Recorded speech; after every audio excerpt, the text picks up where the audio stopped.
नमस्कार दोस्तों हाल ही में 16वें भारत और यूरोपियन यूनियन शिखर सम्मेलन के दौरान भारत और यूरोपियन यूनियन ने towards 2030 India European union joint comprehensive strategic agenda को अपनाया है। अब ये जो एजेंडा है ये इतना महत्वपूर्ण है कि इसे मदर ऑफ ऑल डील्स कहा जा रहा है। ये एजेंडा प्रधानमंत्री नरेंद्र मोदी, यूरोपियन यूनियन के जो अध्यक्ष हैं उर्सुला वॉन्डर लेइन और यूरोपीय परिषद के अध्यक्ष एंटोनियो कोस्टा, इन तीनों के बीच में अंतिम रूप से स्वीकृत हुई है।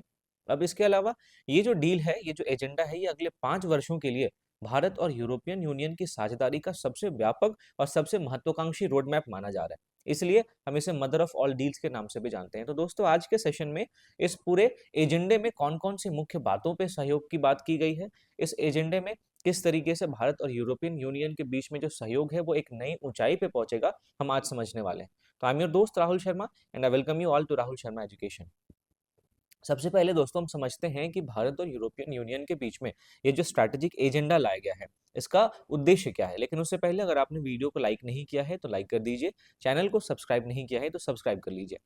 दोस्तों, इस एजेंडा का लक्ष्य ये है कि भारत और यूरोपियन यूनियन के बीच में रणनीतिक साझेदारी को और ज्यादा गहरा करना और ज्यादा व्यापक बनाना। क्योंकि अभी तक आप देखेंगे तो भारत और यूरोपियन यूनियन के बीच में मुख्य तौर पे आपको स्ट्रैटेजिक और मुख्य तौर पे आपको रणनीतिक रूप से आपको साझेदारी देखने को मिलेगी। जो पॉलिटिकल कोऑपरेशन है वो ज्यादा देखने को मिलता है। हम अभी तक व्यापार के फ्रंट पे उतना काम नहीं कर पाए हैं, हम अभी तक टेक्नोलॉजी के फ्रंट पे उतना काम नहीं कर पा रहे हैं। तो हमारे बीच में जो भी कूटनीतिक साझेदारी है भारत और यूरोपियन यूनियन के बीच में, उसको और ज्यादा गहरा करना, उसको और ज्यादा व्यापक बनाना इस एजेंडा का उद्देश्य है। साथ ही साथ जो जिस तरीके की वैश्विक अनिश्चितताएं हमें अपने दुनिया भर के देशों में देखने को मिल रही है, इन अनिश्चितताओं के बीच में एक स्पष्ट दिशा प्रदान करना इस एजेंडा का एक प्रमुख उद्देश्य में से एक है। जैसे आप एक तरफ देख रहे हैं, अमेरिका की जो हालिया नीतियां रही है उसने दुनिया भर के देशों को एक संशय की स्थिति में ला खड़ा किया है। रूस और यूक्रेन के बीच में लंबा संघर्ष चल रहा है, मध्य एशिया में हमें अशांति देखने को मिल रही है। तो इन सारी अनिश्चितताओं के बीच में ये जो एजेंडा अभी अपनाया गया है, इस एजेंडे के माध्यम से भारत और यूरोपियन यूनियन के बीच में एक स्पष्ट दिशा प्रदान करने का ये एजेंडा काम करेगा। इसके साथ-साथ यूरोपियन यूनियन के बीच में और भारत के बीच में एक पारस्परिक लाभकारी, एक ठोस और एक परिवर्तनकारी परिणाम सुनिश्चित करने के उद्देश्य से भी इस एजेंडा को लाया गया है। और जो द्विपक्षीय सहयोग है, उसको वैश्विक सार्वजनिक हितों से जोड़ना, ये भी इस एजेंडा का उद्देश्य है। अब ये कैसे होगा, ये मैं आपसे जब इसके प्रावधानों के बारे में बात करूँगा तो आप समझेंगे कि कैसे ये एक द्विपक्षीय सहयोग नहीं है, बल्कि ये पूरे वैश्विक सार्वजनिक हित को ये एजेंडा शामिल करता है। तो दोस्तों, इस तरीके से आप समझिए कि ये जो एजेंडा अपनाया गया है, ये एजेंडा केवल द्विपक्षीय नहीं है, बल्कि ये वैश्विक शासन से भी जुड़ा एजेंडा है। कैसे? अभी हम समझेंगे। सबसे पहले हम बात करते हैं कि इस कोऑपरेशन के 5 प्रमुख स्तंभ क्या-क्या हैं। तो जितनी भी बातें इस एजेंडा के तहत की गई है, उन सारी बातों को आप इस पिलर के अंदर में देख सकते हैं। सबसे पहले जो 5 प्रमुख स्तंभ है, उसमें पहला है समृद्धि और सस्टेनेबिलिटी। यानी भारत और यूरोपियन यूनियन के बीच में प्रोस्पेरिटी के लिए जो भी काम किए जाएँगे, वो तो चलते रहेंगे, लेकिन साथ ही साथ ये जो समृद्धि गेन की जाएगी, समृद्धि प्राप्त की जाएगी, उस समृद्धि को प्राप्त करने के दौरान हम सस्टेनेबल तरीके से आगे बढ़े, इस बात पे भी जोर दिया जाएगा। टेक्नोलॉजी और इनोवेशन के क्षेत्र में हमें सहयोग देखने को मिलेगा, सिक्योरिटी और डिफेंस के क्षेत्र में हमें सहयोग देखने को मिलेगा, साथ ही साथ-साथ कनेक्टिविटी और ग्लोबल चैलेंजेस के कॉन्टेक्स्ट में हमें इस एजेंडे में बहुत सारी बातें देखने को मिलेगी और इसमें बहुत सारे इनेबलर्स की भी बात है। तो 5वां पिलर आपका इनेबलर्स में है, जिसमें एक एक दूसरे के लिए कौशल को बढ़ाया जाएगा, एक दूसरे के क्षेत्र में गतिशीलता को बढ़ाया जाएगा, व्यापार सहयोग बढ़ाया जाएगा, लोगों से लोगों के बीच में जो संबंध है, पीयर टू पीयर जो कनेक्शन है, उसको भी मजबूत किया जाएगा। तो इस पूरे सहयोग के 5 स्तंभ आपको ये देखने को मिलते हैं, जिसको आपको ध्यान में रखना है, आपसे सीधा-सीधा एग्ज़ाम्स में पूछे जा सकते हैं। अब हम बात करते हैं उन प्रमुख क्षेत्रों की जिसमें हमें इस एजेंडे के तहत सहयोग की बात दिखती है। सबसे पहला है व्यापार, निवेश और आर्थिक सहयोग। व्यापार, निवेश और आर्थिक सहयोग के क्षेत्र में जो प्रमुख कोऑपरेशन हमें इस तरीके से देखने को मिलता है कि भारत और यूरोपियन यूनियन व्यापार को अब रणनीतिक साझेदारी की आधारशिला माना गया। अभी तक मैंने आपको बताया कि भारत और यूरोपियन यूनियन के बीच में जो सहयोग था, वो केवल कूटनीतिक और राजनीतिक मामलों तक सीमित था। अब व्यापार को इस पूरे संबंध का एक प्रमुख आधारशिला बनाया गया है। साथ ही साथ इंडिया और यूरोपियन यूनियन के बीच में एक फ्री ट्रेड अग्रीमेंट को भी शीघ्र ही अंतिम रूप देने पर बल दिया गया। इसके साथ इन्वेस्टमेंट प्रोटेक्शन अग्रीमेंट और ज्योग्राफिकल इंडिकेशन अग्रीमेंट को भी पूरा करने की प्रतिबद्धता इस एजेंडे में दिखाई गई है। इसके साथ-साथ जो वित्तीय सेवाएं हैं, जो कस्टम सहयोग है और जो मैक्रो आर्थिक संवाद है, उसको भी मजबूती प्रदान की जाएगी इस एजेंडे के माध्यम से। और साथ ही साथ जो ग्लोबल गेटवे परियोजनाएं हैं, उसमें यूरोपियन यूनियन और यूरोपियन इन्वेस्टमेंट बैंक की भागीदारी को बढ़ाया जाएगा। कहने का मतलब कि यूरोपियन यूनियन का इंफ्रास्ट्रक्चर से संबंधित एक परियोजना है जिसको हम ग्लोबल गेटवे परियोजना के नाम से जानते हैं। इस परियोजना के तहत पूरे विश्व भर में बहुत सारे अवसंरचनाओं का निर्माण किया जाता है और इसके लिए जो फंडिंग है वो यूरोपियन इन्वेस्टमेंट बैंक देती है। तो भारत और यूरोपियन यूनियन के बीच में जो सहयोग हुआ है उसके तहत जो भी इंफ्रास्ट्रक्चर बनाए जाएंगे उसमें यूरोपियन इन्वेस्टमेंट बैंक की भागीदारी को बढ़ावा देने की बात भी इस एजेंडे में की गई है और इसके में भी हमें भारत और यूरोपियन यूनियन के बीच में एक सहयोग देखने को मिलता है। तो पहला क्षेत्र तो व्यापार, निवेश और आर्थिक सहयोग था, जिसके संबंध में हमें एक सहयोग की स्थिति देखने को मिलती है। दूसरा है आपूर्ति श्रृंखला और आर्थिक सुरक्षा। आपूर्ति श्रृंखला और आर्थिक सुरक्षा के संदर्भ में अगर हम बात करें तो भारत और यूरोपियन यूनियन के बीच में ट्रेड एंड टेक्नोलॉजी काउंसिल के तहत रणनीतिक मूल्य श्रृंखलाओं पर सहयोग की बात की जा रही है। जो यूरोपियन यूनियन और इंडिया के बीच में सेमीकंडक्टर का एमओयू है, मेमोरेंडम ऑफ अंडरस्टैंडिंग है, उसके कार्यान्वयन की बात की गई है। चिप डिजाइन में, रिसर्च एंड डेवलपमेंट में, सेमीकंडक्टर निर्माण में भी सहयोग की बात की गई है। साथ ही साथ critical minerals, active pharmaceutical ingredients जिनको हम शॉर्ट में एपीआईज कहते हैं, फिर एग्री फूड सप्लाई चेन है, बायोटेक्नोलॉजी है, इन सब में साझेदारी की बात की गई है। अब इसका महत्व तो आप इस तरीके से समझें कि चीन पर इससे निर्भरता बहुत ज्यादा कम हो जाएगी।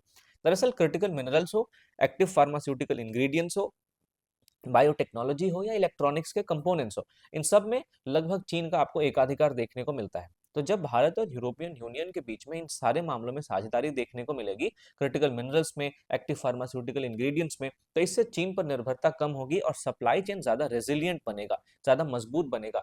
किसी भी जब एक देश का किसी भी सप्लाई चेन पे एकाधिकार होता है तो उस सप्लाई चेन को ज्यादा सस्टेनेबल नहीं माना जाता, ज्यादा अच्छा नहीं माना जाता। तो अब जब भारत और यूरोपियन यूनियन आपस में ही इन सारे मामलों में साझेदारी करेंगे तो इससे चीन पर निर्भरता भी कम होगी। तो दूसरा जो क्षेत्र है जिसमें सहयोग की बात की गई है वो है आपूर्ति श्रृंखला और आर्थिक सुरक्षा। तीसरा आपको देखने को मिलेगा स्वच्छ ऊर्जा और साथ ही साथ क्लीन ट्रांजिशन से रिलेटेड सहयोग। इसमें क्लीन एनर्जी और क्लाइमेट पार्टनरशिप को ज्यादा सशक्त बनाने की बात की गई है और इसके लिए नवीकरणीय ऊर्जा जैसे पवन ऊर्जा हो गया, ग्रीन हाइड्रोजन हो गया, इन सबको अपनाने की बात इस एजेंडे में की गई है। इसके साथ साथ सतत परिवहन, रेलवे और शिप रिसाइकलिंग, स्मार्ट सिटी, इन सब मुद्दों पर भी भारत और यूरोपियन यूनियन के बीच में सहयोग को स्थापित किया जाएगा। साथ ही साथ कार्बन मार्केट कोऑपरेशन भी हमें देखने को मिलेगा भारत और यूरोपियन यूनियन के बीच में। दरअसल कार्बन मार्केट में कार्बन क्रेडिट की ट्रेडिंग की जाती है।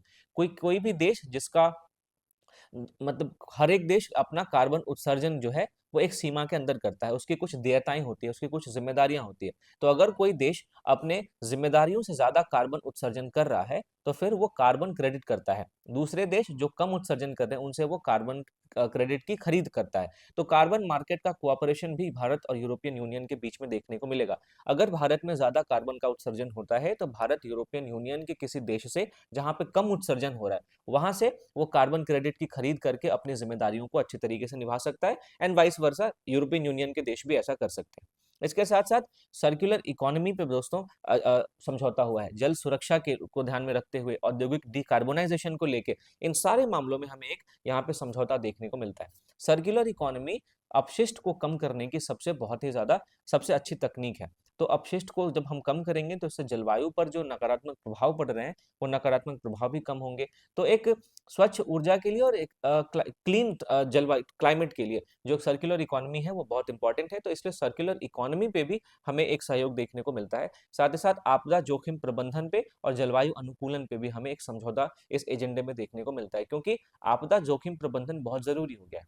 क्लाइमेट चेंज की वजह से जो भी आपदाएं आ रही थी उन आपदाओं की बारंबारता में काफी वृद्धि हो गई है, उन आपदाओं की तीव्रता में काफी वृद्धि हो गई है। और जलवायु अनुकूलन तो विश्व के किसी भी वर्तमान समझौते में देखें तो एक प्रमुख कारक के रूप में सामने आता है, क्योंकि अब जलवायु परिवर्तन इस स्तर तक पहुंच चुका है कि हम इसको नजरअंदाज नहीं कर सकते। हमें जलवायु का अनुकूलन करने के लिए बहुत सारे कदम उठाने की जरूरत है। इसलिए जलवायु अनुकूलन और आपदा जोखिम प्रबंधन को भी ध्यान में रखते हुए इस एजेंडे में बात की गई है भारत और यूरोपियन यूनियन के बीच में सहयोग को लेकर। इसके अलावा चौथा क्षेत्र जिसमें भारत और यूरोपियन यूनियन के बीच सहयोग की बात की गई है वो है महत्वपूर्ण और उभरती प्रौद्योगिकियों के क्षेत्र में। जैसे भारत और यूरोपियन यूनियन के बीच में artificial intelligence, quantum technology, semiconductors, clean technology और बायोटेक्नोलॉजी, साथ ही साथ इन सारे क्षेत्रों में सहयोग किया जाएगा। इसके अलावा एक India European Union innovation hubs की भी स्थापना की जाएगी, स्टार्टअप पार्टनरशिप्स किए जाएंगे, ह्यूमन सेंट्रिक और ट्रस्टवर्दी एआई के निर्माण के लिए इन दोनों के बीच में सहयोग होगा। साथ ही साथ हाई परफॉर्मेंस कंप्यूटिंग हो, स्पेस टेक्नोलॉजी हो या क्रिटिकल टेक्नोलॉजी प्रोटेक्शन हो, इन सब के क्षेत्र में भारत और यूरोपियन यूनियन के बीच में हमें एक सहयोग देखने को मिलेगा इस एजेंडे के तहत। फिर डिजिटल सहयोग पे भी इस एजेंडे में बहुत जोर दिया गया है। जैसे एक सुरक्षित और एक इंटर ऑपरेबल डिजिटल इकोसिस्टम का निर्माण होगा, जिसमें भारत और यूरोपियन यूनियन दोनों एक दूसरे के डिजिटल इंटरफेस का इस्तेमाल कर सकेंगे, डिजिटल इकोसिस्टम का इस्तेमाल कर सकेंगे। साथ ही साथ डिजिटल पब्लिक इंफ्रास्ट्रक्चर पर भी सहयोग की बात की गई है। डेटा संरक्षण हो, ई कॉमर्स हो, 6G टेलीकॉम हो या डिजिटल वॉलेट हो, इन सारे मुद्दों पर इस एजेंडे में बात की गई है और इस तरीके से भारत और यूरोपियन यूनियन के बीच में डिजिटल सहयोग पे काफी जोर दिया गया है। अनुसंधान और नवाचार में भी भारत और यूरोपियन यूनियन के बीच में सहयोग को स्थापित करने का प्रयास किया जा रहा है। होराइजन यूरोप के तहत सहयोग और भारत की संभावित एसोसिएशन की चर्चा इस एजेंडे में की गई है। दरअसल होराइजन यूरोप जो है, ये रिसर्च एंड डेवलपमेंट के लिए यूरोपियन यूनियन का एक बहुत ही अच्छा प्रोग्राम है, जिसके तहत कई सारे नए मामलों में कई सारे नए तकनीकी पे बहुत ज़्यादा रिसर्च और डेवलपमेंट की कोशिश की जाती है। तो भारत भी इस होराइजन यूरोप के तहत एसोसिएट हो सके, भारत भी इस परियोजना में शामिल हो सके और रिसर्च एंड डेवलपमेंट को, जो कि नई तकनीकी से संबंधित होता है, इसको बढ़ावा दे सके, इस बात की भी चर्चा इस एजेंडे में की गई है। शांतिपूर्ण परमाणु अनुसंधान किए गए हैं, जिसके बारे में मैंने आपसे यूराटोम वाले वीडियो में अलग से बात की है कि किस तरीके से परमाणु ऊर्जा के शांतिपूर्ण उपयोग के लिए भारत और यूरोपियन यूनियन के बीच में यूराटोम का जो समझौता हुआ है वो हुआ है। इसके साथ साथ सेमीकंडक्टर हो, एडवांस्ड मटेरियल हो या फिर इंटरनेशनल टोकामक एक्सपेरिमेंटल रिएक्टर परियोजना में भारत के सहयोग की बात हो, इन सब में भारत और यूरोपियन यूनियन के बीच में एक सहयोग को स्थापित करने का प्रयास किया गया है। इसके अलावा सुरक्षा और रक्षा साझेदारी भी इस एजेंडे के प्रमुख बिंदु के रूप में हमें देखने को मिलते हैं। प्रमुख पहलों की बात करें तो India European union security and defence partnership का कार्यान्वयन किया जाएगा। साथ ही साथ वार्षिक सिक्योरिटी और डिफेंस डायलॉग भी स्थापित किए जाएंगे। सिक्योरिटी ऑफ इंफॉर्मेशन अग्रीमेंट भी आपको देखने को मिलेगा। तो रक्षा सहयोग में आप देखें कि एक industry led India European defence industry forum की स्थापना की जाएगी। इस तरीके से यूरोपियन यूनियन रक्षा पहलों के अंतर्गत सहयोग की संभावना और ज्यादा बढ़ेगी और भारत और यूरोपियन यूनियन के बीच में जो सुरक्षा और रक्षा साझेदारी है, अब वो एक नई ऊंचाई को छू सकेगा। तो सुरक्षा और रक्षा साझेदारी के संबंध में भी भारत और यूरोपियन यूनियन के बीच में इस एजेंडे में बात की गई है। साथ ही साथ क्षेत्रीय और वैश्विक सुरक्षा को भी ध्यान में रख के इस एजेंडे में बात की गई है। तभी तो मैंने आपको बोला कि ये कोई एक द्विपक्षीय समझौता नहीं है, बल्कि ये ग्लोबल गवर्नेंस को प्रभावित करने वाला एक समझौता है। दरअसल एक मुक्त, खुला और एक नियम आधारित इंडो पैसिफिक के बारे में जोर दिया गया है। जो IPOI है, IORA है या IOC है, इन सब के माध्यम से इंडो पैसिफिक के क्षेत्र में और इंडियन ओशन के क्षेत्र में सहयोग को स्थापित करने की बात की गई है। यूक्रेन सहित कई वैश्विक मुद्दों पर भी संवाद किया गया है। तो आतंकवाद और नई चुनौतियां जो है, जैसे आतंकवाद हो गया, साइबर जोखिम है, हाइब्रिड थ्रेट्स हैं, ड्रग तस्करी के विरुद्ध सहयोग की बात की गई है। CBI और यूरोपोल हो गया, सिएना के माध्यम से कानून प्रवर्तन सहयोग की बात की गई है कि अगर कोई जो आतंकवादी है या अगर कोई अपराधी है वो भारत में आता है, जो कि यूरोपियन यूनियन का अपराधी है, तो उसको किस तरीके से जल्दी यूरोपियन यूनियन में उसको एक्स्ट्राडाइट किया जा सके, इन सारे मुद्दों पे हमें यहाँ पे सहयोग देखने को मिलता है। तो इंडो पैसिफिक में मैंने आपसे 3-4 टर्म की बात की, जिसके माध्यम से सहयोग को स्थापित करने की बात की गई है। पहला है IOPI, जिसको हम इंडो पैसिफिक ओशंस इनिशिएटिव के नाम से जानते हैं। फिर अगला है Indian Ocean Rim Association. Indian Ocean Rim Association के तहत जो भी इंडियन ओशन के आसपास के देश हैं, उन सारे देशों का ये एसोसिएशन है। फिर आपको इंडियन ओशन कमीशन देखने को मिलेगा। तो इन तीनों के माध्यम से एक नियम आधारित इंडो पैसिफिक और एक नियम आधारित इंडियन ओशन की स्थापना की जाएगी। साथ ही साथ मैंने आपको बताया कि वैश्विक सुरक्षा से निपटने के लिए कई सहयोग की बात की गई है, जैसे साइबर जोखिम से निपटने के लिए, ड्रग तस्करी के विरुद्ध, फिर सिएना के माध्यम से कानून परिवर्तन के संदर्भ में सहयोग की बात की गई है। तो एक क्षेत्रीय और वैश्विक सुरक्षा के क्षेत्र में भी काफी ज्यादा बातें इस एजेंडा में हमें देखने को मिलती है। इसके अलावा कनेक्टिविटी को लेकर भी इस एजेंडा में कई बातें हैं, जैसे European union India connectivity partnership पे बात किया गया है। ग्लोबल गेटवे, जिसके बारे में मैंने आपको बताया कि ये एक इंफ्रास्ट्रक्चर परियोजना है यूरोपियन यूनियन की, जिसके माध्यम से जो यूरोपियन यूनियन है वो दुनिया भर के अलग-अलग देशों में कई सारे महत्वपूर्ण इंफ्रास्ट्रक्चर को बनाता है, सड़क हो, रेलवे हो, है ना? तो उसके माध्यम से और महासागर विजन के माध्यम से भारत और यूरोपियन यूनियन के बीच में कनेक्टिविटी की बात की गई है। IMEC हो या डिजिटल कॉरिडोर हो, ग्रीन शिपिंग हो, इन सब के माध्यम से, एविएशन सहयोग के माध्यम से भारत और यूरोपियन यूनियन के बीच में एक कनेक्टिविटी को बढ़ाने की बात की गई है। माफ कीजिएगा। तीसरा है उसके बाद है तीसरे देशों में सहयोग के लिए भी भारत और यूरोपियन यूनियन के बीच में एक सहयोग की बात की गई। जैसे ऊर्जा, जलवायु लचीलापन, डिजिटलाइजेशन, इंटरनेशनल सोलर अलायंस हो, कोalition फॉर डिजास्टर रेजिलिएंट इंफ्रास्ट्रक्चर हो, इन सारे मामलों में आप देखें तो तीसरे देशों में सहयोग की बात भारत और यूरोपियन यूनियन के बीच में की गई है कि ऊर्जा के क्षेत्र में, जलवायु लचीलेपन के क्षेत्र में, इंटरनेशनल सोलर अलायंस के क्षेत्र में अगर कोई तीसरे देश में सहयोग की जरूरत होती है तो भारत और यूरोपियन यूनियन मिलकर आपस में इन सारे क्षेत्रों में काम करेंगे। तो इस तरीके से आपको देखने को मिलेगा कि कई सारे ऐसे डायमेंशंस हैं जो पहले अछूते थे, उन सारे डायमेंशंस को अभी इस एजेंडे में टच किया गया है और भारत और यूरोपियन यूनियन के बीच में जो पहले कूटनीतिक साझेदारी थी, जो पहले मुख्यतः राजनीतिक थी, अब इसको व्यापारिक बनाया गया है, अब इसको तकनीकी आधारित बनाया गया है। अब इस एजेंडे में आप देखें तो ग्लोबल गवर्नेंस को लेकर भी कई सारी बातें की गई है। यूएन हो, जी20 हो, डब्ल्यूटीओ हो, इन सभी पर जो सुधार की जरूरत है उसमें भारत और यूरोपियन यूनियन के बीच में एक समन्वय स्थापित किया जाएगा। पेरिस अग्रीमेंट, जैव विविधता, प्लास्टिक प्रदूषण, इन सारे मामलों में एक ग्लोबल गवर्नेंस को बनाने के लिए भारत और यूरोपियन यूनियन आगे मिलकर काम करेगा। मैरीटाइम डीकार्बोनाइजेशन हो, यानी कि जिस तरीके से समंदर का कार्बोनाइजेशन हो रहा है उसको डीकार्बोनाइज कैसे किया जाए, इस मामले में जो ग्लोबल फ्रेमवर्क क्या होना चाहिए उसके लिए भारत और यूरोपियन यूनियन काम करेगा। एआई को किस तरीके से गवर्न किया जाए, ह्यूमन राइट्स का मामला हो या फिर ग्लोबल हेल्थ इंफ्रास्ट्रक्चर का मामला हो, इन सारे मामलों में भारत और यूरोपियन यूनियन मिलकर काम करेगा, जिससे एक वैश्विक शासन की स्थापना हो पाएगी और वैश्विक शासन में भारत और यूरोपियन यूनियन ये दोनों ही अपना योगदान दे पाएंगे। इसके साथ मैंने आपको बताया कि कौशल, मोबिलिटी और पीपल टू पीपल टाइज के क्षेत्र में भी इस एजेंडे में बात की गई है। दरअसल स्किल्स और टैलेंट मोबिलिटी को बढ़ाया जाएगा भारत और यूरोपियन यूनियन के बीच में। साथ ही साथ European legal gateway office Bharat में खोला जाएगा, जिससे कि वीजा प्रक्रिया आसान हो जाएगी, छात्र और शोधकर्ता की मोबिलिटी बढ़ेगी। इसके साथ इरास्मस प्लस है, MCSA है, स्पार्क है, डिग्री की मान्यता और लैंगिक संतुलन को बढ़ाया जाएगा। इन सारे मामलों में सहयोग हमें देखने को मिलेगा। अब ये सारे पॉइंट्स आपको ध्यान में नहीं रखने, यहाँ पे इतनी बातें बताने का मेरा पर्पस ये है कि आप इस बात को समझें कि कितने सूक्ष्म स्तर पर भारत और यूरोपियन यूनियन के बीच में ये जो एजेंडा हुआ है उस पे बात की गई है। ना केवल हमने वीजा प्रक्रिया के बारे में बात की, बल्कि हमने ग्लोबल गवर्नेंस के बारे में बात की। ना केवल हमने आर्टिफिशियल इंटेलिजेंस के बारे में बात की, बल्कि हमने आपदा प्रबंधन के बारे में बात की। तो छोटी से छोटी बातों को ध्यान में रखा गया है और सूक्ष्म से सूक्ष्म स्तर पर इस एजेंडे में बात की गई है, जो कि एक बहुत ही ज़रूरी चीज़ हो जाती है और इसलिए इसको हम मदर ऑफ ऑल डील्स भी कहते हैं और इसकी वजह से हमारे पड़ोसी देशों में कई सारे संशय की स्थिति भी उत्पन्न हुई है। तो कौशल, मोबिलिटी और पीपल टू पीपल टाइज की भी बात इस एजेंडे में की गई है। तो इस तरीके से दोस्तों हमने समझा कि भारत और यूरोपियन यूनियन के बीच में जो सहयोग के क्षेत्र हैं वो 1, 2 या 3 नहीं, बल्कि कई सारे क्षेत्र हैं और इन कई सारे क्षेत्रों में सूक्ष्म दृष्टि के माध्यम से पूरे सूक्ष्म स्तर पे सारे चीजों को देखा गया है कि भारत और यूरोपियन यूनियन के बीच में कॉमन क्या है, भारत और यूरोपियन यूनियन आपस में किन मामलों में एक दूसरे का सहयोग कर सकते हैं, तो उन सारे क्षेत्रों को शामिल करने की बात की गई है। अब इन सारे क्षेत्रों में सहयोग को किस तरीके से संस्थागत रूप दिया जाएगा और इन सारे क्षेत्रों में जो सहयोग की बात की गई है उसकी निगरानी किस तरीके से की जाएगी, ये भी हमारे लिए जानना इंपॉर्टेंट है।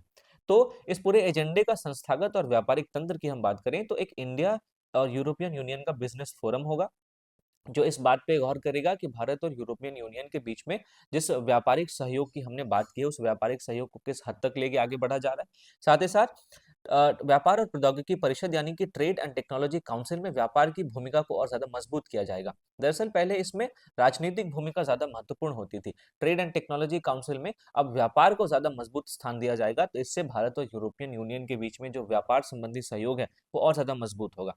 साथ ही साथ इस भारत और यूरोपियन यूनियन के इस एजेंडे के से संबंधित वार्षिक शिखर सम्मेलन किए जाएंगे। इस शिखर सम्मेलन के माध्यम से इस एजेंडे में कौन-कौन सी चीज़ों पे काम हुआ है, कौन-कौन सी चीज़ें पीछे छूट रही है, इसके बारे में बात की जाएगी। साथ ही साथ स्ट्रैटेजिक डायलॉग्स के माध्यम से इस बात की निगरानी रखी जाएगी कि ये एजेंडा अपने उद्देश्यों को पूरा करने में किस हद तक सफल हो रहा है, कहाँ पे कमियाँ रह रही हैं, है ना? तो इस तरीके से दोस्तों हम निष्कर्षतः ये कह सकते हैं कि भारत और यूरोपियन यूनियन के बीच में जो स्ट्रैटेजिक एजेंडा 2030 अपनाया गया है, ये केवल एक द्विपक्षीय समझौता नहीं है, बल्कि ये 21वीं सदी की जो भी जटिल वैश्विक चुनौतियां हैं उसका एक संयुक्त उत्तर है, क्योंकि एक तरफ अमेरिका अंधाधुंध टैरिफ लगा रहा है, दूसरी तरफ हम देख रहे हैं कि मध्य एशिया में हमारे पड़ोस में अशांति का माहौल है। तो हम जो भी जटिल वैश्विक चुनौतियां हैं, इन जटिल वैश्विक चुनौतियों से निपटने के लिए भारत और यूरोपियन यूनियन के बीच में हालिया जो ये सहयोग का एजेंडा सामने आया है, ये एक बहुत ही महत्व रखता है और इसको और ये भारत को तकनीक, निवेश, हरित परिवर्तन और वैश्विक शासन में एक विश्वसनीय और रणनीतिक भागीदार के रूप में भी स्थापित करने में बहुत ज़्यादा महत्व रखता है। तो मैं उम्मीद करता हूँ दोस्तों कि भारत और यूरोपियन यूनियन के बीच में जो हालिया ये जो एजेंडा अपनाया गया है, जो शामिल किया गया है, इसमें जो भी क्षेत्र, इन सारे क्षेत्रों के संदर्भ में भारत और यूरोपियन यूनियन के बीच में इसे क्यों मदर ऑफ ऑल डील्स कहा जा रहा है और इसका क्या महत्व है भारत के लिए, आपने समझा होगा। तो दोस्तों, इसी के साथ आज का हमारा ये सेशन खत्म होता है। इसके पीडीएफ के लिए आप मेरे टेलीग्राम चैनल को जरूर ज्वाइन करें। राहुल शर्मा करंट अफेयर्स नाम से ये चैनल है। इसका लिंक आपको डिस्क्रिप्शन में मिल जाएगा। और जाने से पहले दोस्तों एक बार फिर से याद दिला दो, वीडियो को लाइक करना ना भूलें, चैनल को सब्सक्राइब करना ना भूलें और अपने दोस्तों में शेयर करना ना भूलें। तो मिलता हूँ आपसे अगले टॉपिक के साथ, तब तक के लिए थैंक यू फॉर वॉचिंग।